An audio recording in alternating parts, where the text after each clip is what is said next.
Hello and welcome friends, मैं हूं आकाश कोटनाला। आप देख रहे हैं yoga and Ayurveda science YouTube channel. दोस्तों, आज फिर से मैं आप सभी के बीच योग का न्यू टॉपिक लेकर के आया हूं। आज हम यहां पर घेरण संहिता में वर्णित कपालभाति के बारे में चर्चा करेंगे। इससे पूर्व घेरण संहिता, जैसे कि आपने चैनल पर देखा है, काफ़ी सारे लेक्चर्स आपको दिए जा चुके हैं। घेरण संहिता ही नहीं, योग के अन्य ग्रंथों से संबंधित भी आपको चैनल पर 500 प्लस लेक्चर दिए जा चुके हैं। आप चैनल पर आ सकते हैं, इन्हें देख सकते हैं, कुछ नया सीख सकते हैं।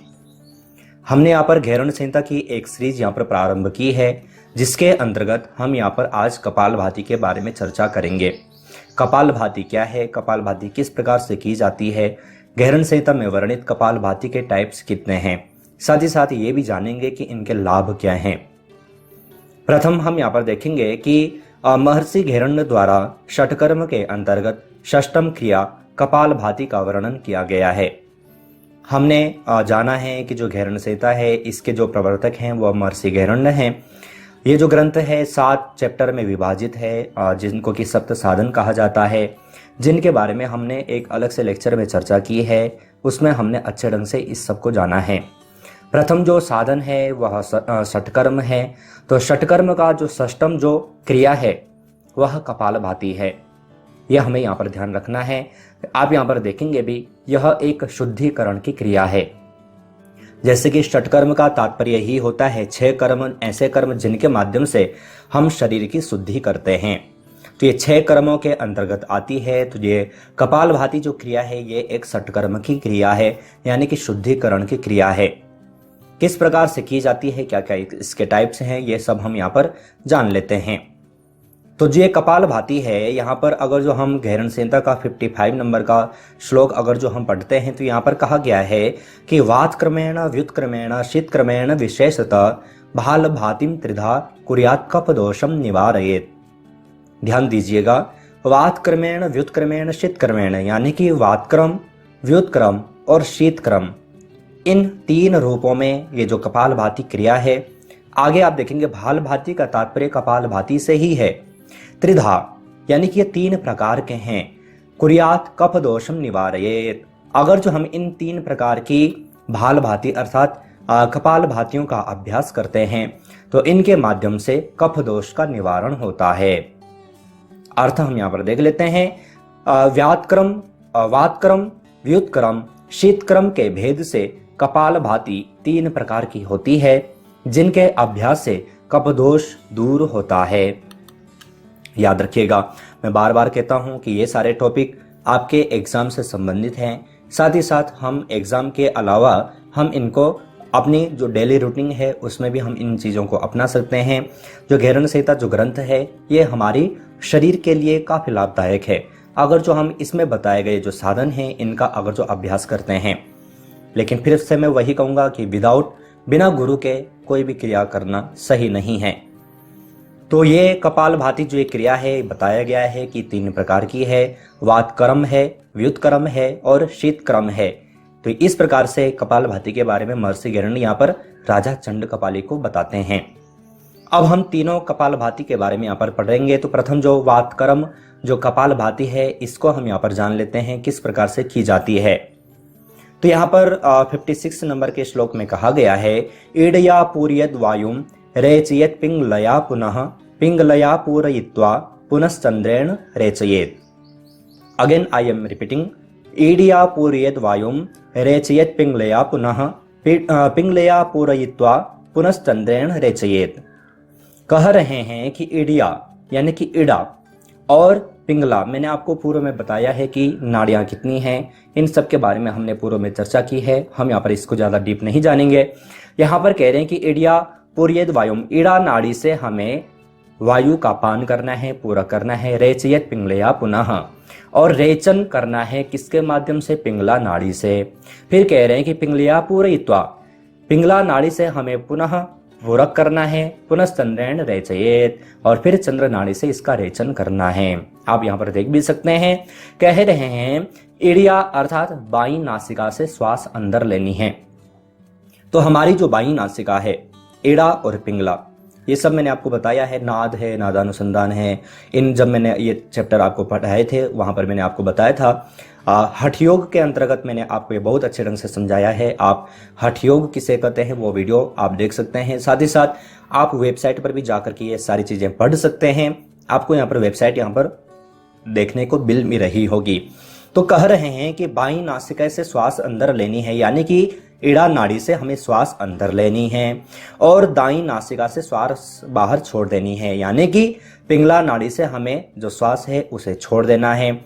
ये हमारा एक चक्र अभी कंप्लीट नहीं हुआ है। पुनः कह रहे हैं कि दाईं नासिका से लेकर के इसी प्रकार करें, यानी कि प्रथम हमें बाईं नासिका से श्वास लेनी है। बाईं नासिका से श्वास लेने के पश्चात हमें थोड़ी देर कुंभक करना है। वैसे कुंभक के बारे में यहाँ पर नहीं कहा है। कुंभक अगर जो हम व्यवहार में कर रहे हैं यानी कि प्रैक्टिकल में कर रहे हैं तो उस दौरान हम कर सकते हैं, लेकिन अगर जो एग्जाम में या फिर कोई भी प्रैक्टिकल में या फिर कहीं पर भी अगर जो वाइवा में अगर जो आपसे पूछा जाता है तो जिस प्रकार से यहाँ पर कहा है आपको उसी प्रकार से करना है, उसी प्रकार से बताना है। तो यहाँ पर कह रहे हैं कि बाईं नासिका से श्वास अंदर लेनी है और दाईं नासिका से श्वास छोड़ देनी है। पुनः हमें दाईं नासिका से श्वास लेनी है और बाईं नासिका से छोड़ देनी है। इसी प्रकार हमारा जो तालमेल है, इसी प्रकार की जो क्रिया है ये चलती रहेगी। अब हम जब प्रैक्टिकल में करते हैं तो प्रैक्टिकल में थोड़ा अन्य रूप से करते हैं। वहां पर हम कभी कभी कुंभक भी लगा लेते हैं, लेकिन यहाँ पर इसके बारे में नहीं कहा है। तो ये यहाँ पर कहा गया है जो कि वात कर्म कपालभाति है। देखो मैं बार बार कह दूं कि मैं प्रत्येक लेक्चर आपको यहाँ पर ध्यानपूर्वक समझा करके आपको यहाँ पर दे रहा हूं। आप यहाँ पर ध्यानपूर्वक देखें, समझें। तो ये वात कर्म कपालभाति है। दूसरी यहाँ पर देखते हैं व्युत्क्रम कपालभाति। यहाँ पर महर्षि घेरंड कहते हैं 58 नंबर के श्लोक में कह रहे हैं, नासाभ्याम जलमाकृष्य पुनर्वक्त्रेण रेचयेत पायम पायम व्युत्क्रमेण श्लेष्मा दोषम निवारयेत। अब यहाँ पर क्या कह रहे हैं तो ध्यान दें। यहाँ पर कह रहे हैं कि नासाभ्याम जलमाकृष्य, नासिका के माध्यम से जल का आकर्षण करना, उसको खींचना, पुनर्वक्त्रेण रेचेत, पुनः उसको छोड़ देना, पायम पायम व्युत्क्रमेण, बार बार इसका अभ्यास करना है। इसके माध्यम से श्लेष्मा दोष, जो श्लेष्मा इत्यादि जो संबंधी जो उससे संबंधित जितने भी रोग होते हैं उनका निवारण होता है। तात्पर्य क्या है देख लेते हैं। नासिका के दोनों छिद्रों के द्वारा जल खींचें। हम अपनी नासिका के माध्यम से जल खींचें। अब देखो षटकर्म क्रिया है, तो षटकर्म में हम अधिक से ज्यादा जल का ही उपयोग करते हैं। कौन सा जल? नमकीन जल। तो ये सब मैंने आपको जब षटकर्म बताया था, षटकर्म किसे कहते हैं, तो वहां पर मैंने आपको बताया है, समझाया है। आप उस लेक्चर को देख सकते हैं। मैं बार बार कहता हूं कि चैनल पर प्रत्येक सीरीज आपको यहाँ पर मिल रही है, तो आप पुराने लेक्चर ध्यानपूर्वक देखें, जरूर देखें। तो नासिका के दोनों छिद्रों के द्वारा जल को खींचना है और मुख से बाहर निकाल देना है। नासिका से लेना है, मुख से छोड़ देना है, तथा मुख से जल खींचकर नासिका से निकाल देना है। याद रखिएगा, पहले नासिका से लेना है, मुख से छोड़ देना है, मुख से पीना है और नासिका से निकाल देना है। तो ये जो क्रिया यहाँ पर जो बताई गई है, महर्षि घेरंड ने यहाँ पर इसको कहा है व्युत्क्रम कपालभाति। अब लाभ क्या है, तो लाभ वही है श्लेष्मा दोष। श्लेष्मा दोष से जितने भी जो ये संबंधी जो ये रोग हैं, तो समस्याएं हैं, ये दूर होते हैं, इनका निवारण होता है। तो दूसरी प्रकार की व्युत्क्रम कपालभाति भी आप यहाँ पर जान चुके हैं। इसके लाभ क्या है ये भी आप यहाँ पर जान चुके हैं। तीसरी जो यहाँ पर जो कपालभाति है वह है शीतक्रम। शीतक्रम में कह रहे हैं 59 नंबर के श्लोक में कह रहे हैं, शीतकृत्य पित्वा वक्त्रेण नासा नाले विरेचयेत एवं अभ्यास योगेन कामदेव समो भवेत। फिर से रिपीट कर देता हूं, शीतकृत्य पित्वा वक्त्रेण नासा नालेर विरेचयेत एवं अभ्यास योगेन कामदेव समो भवेत। शीतकृत्य पित्वा वक्त्रेण नासा नाले, नासिका नाल से, जैसे कि आप देखेंगे शीतकार करता हुआ साधक मुख के द्वारा जल ग्रहण कर नासिका के द्वारा निकाल दें। हमने व्युत्क्रम में क्या पढ़ा था कि नासिका के माध्यम से पीना है, लेकिन शीतक्रम में हम क्या करेंगे, मुख से पीना है।